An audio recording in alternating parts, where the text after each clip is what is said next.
వాడి వద్ద నుండి శక్తులను మేము దూరంగా ఉంచడం అనేది దేవతలు చేసిన. నేను రాముణ్ణి, అయోధ్యకి రాకుమారుణ్ణి. నా ధర్మపత్ని సీత ఒక మంచి పని. శక్తి నుండి ముక్తి.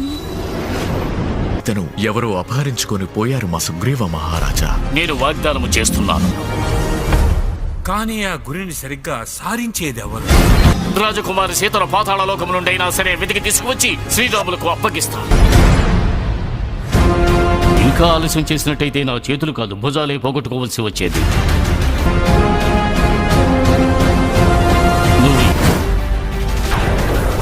నీవెవరివో చెప్పు.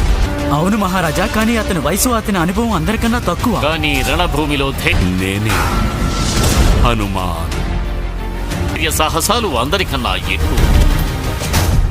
దాని పీడ విరగడైందే. తెలివి కూడా ఉంది, కానీ నీలో ఉన్న శక్తి తెలియడం లేదు.